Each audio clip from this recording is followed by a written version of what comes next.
Eles foram esquecidos pelo mundo, abandonados pelas próprias mãos que um dia os despertaram quando criança. Ele e ela, um casal que viveu uma vida inteira de trabalho duro, sacrifícios silenciosos e noites mal dormidas. Quando envelheceram, tornaram-se invisíveis. Seus filhos não voltavam. Mensagens ficaram sem resposta. Visitas desapareceram. O telefone parou de tocar. Não por falta de amor, mas por falta de lembrança.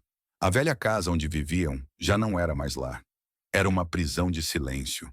Paredes rachadas, telhas quebradas, vento frio entrando pela madrugada. O mundo lá fora seguia em frente, mas ali dentro, o tempo havia parado.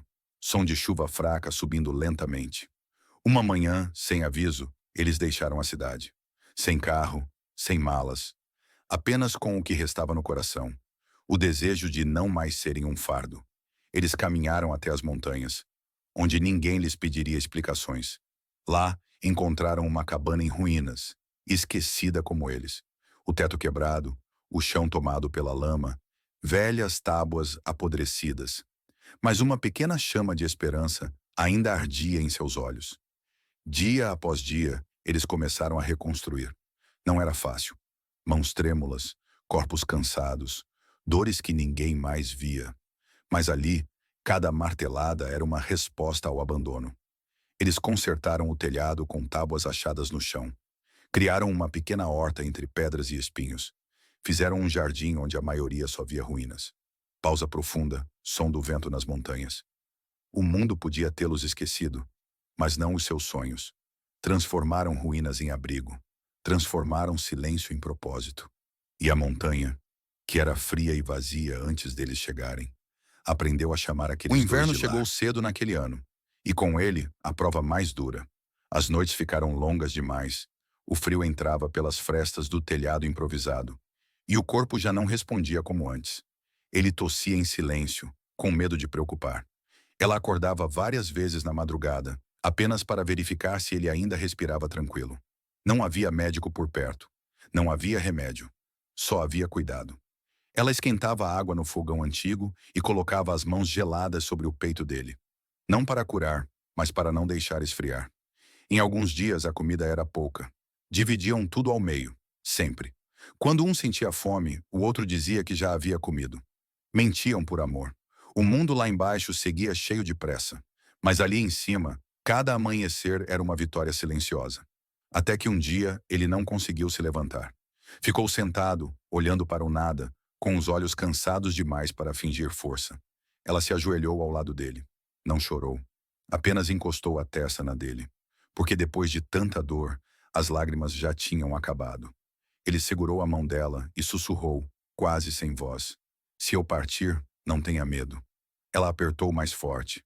Não como quem aceita, mas como quem resiste até o último segundo. Naquela noite, a montanha ficou em silêncio. E pela primeira vez, ela teve medo de ficar sozinha. Ela não dormiu naquela noite. Ficou sentada ao lado dele, contando as próprias respirações, como se cada uma pudesse mantê-lo ali por mais alguns segundos.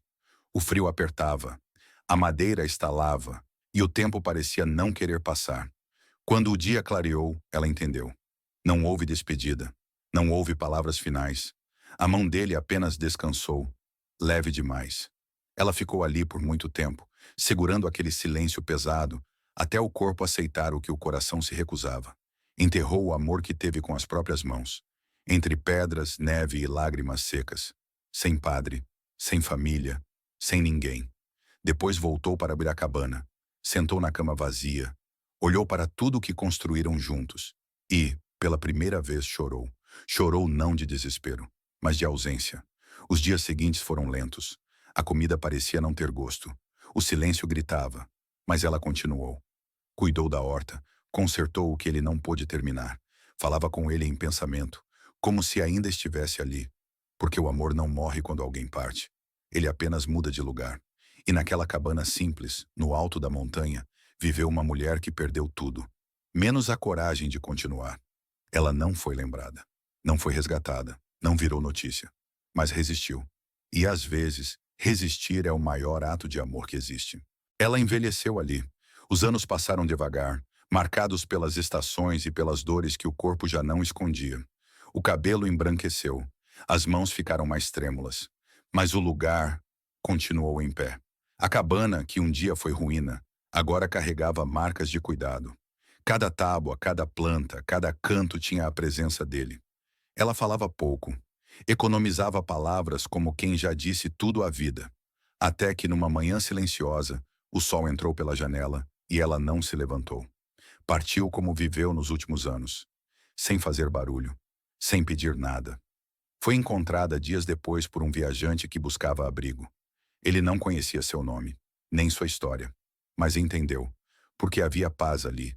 A cabana permaneceu, o jardim continuou florindo, e a montanha guardou o segredo de duas vidas esquecidas pelo mundo, mas fiéis uma à outra até o fim.